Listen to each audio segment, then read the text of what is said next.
नंतरची बातमी आहे कोकणात जाण्यासाठी कोल्हापूर मार्गाचा वापर करणाऱ्यांसाठी।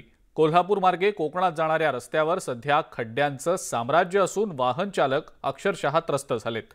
करूळ घाट महिनाभर पावसामुळे बंद होता, मात्र हा घाट आता वाहतुकीसाठी खुला जरी झालेला असला तरी अवस्था मात्र बिकट आहे।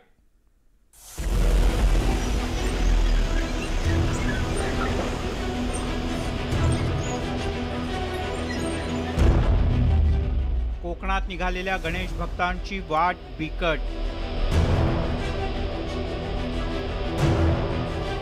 एक्सप्रेस हायवेवर वाहतुकीची कोंडी।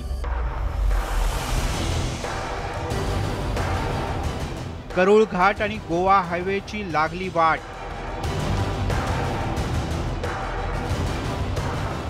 गणेशोत्सवासाठी कोकणात निघालेल्या गणेश भक्तांच्या मार्गात यंदा काही कमी विघ्न नाहीत।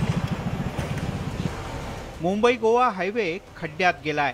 मुंबई गोवा हायवेवरचे खड्डे बुजवण्यासाठी स्वतः सार्वजनिक बांधकाम मंत्री रवींद्र चव्हाण रस्त्यावर उतरले।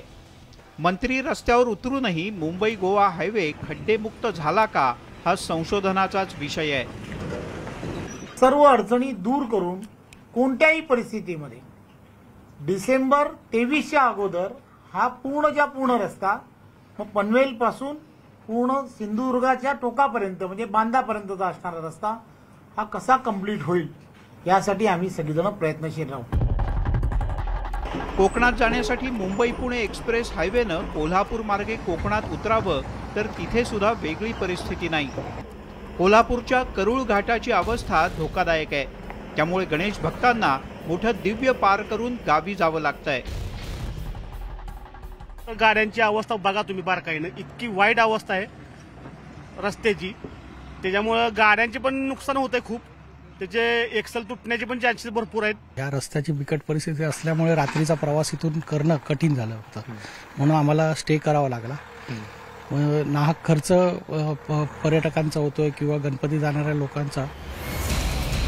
गणेश भक्तांना गावी जाताना विघ्न येणार नाहीत हे आश्वासन दरवेळी दिलं जातं, पण गावच्या रस्त्याची परिस्थिती मात्र बदलत नाही। यंदाही गणेश भक्त सार्वजनिक बांधकाम विभागाच्या नावानं शिमगा करत गावी जात आहेत। कोल्हापूरहून ज्ञानेश्वर साळोखेसह अजित मांढरे, न्यूज 18 लोकमत, रत्नागिरी।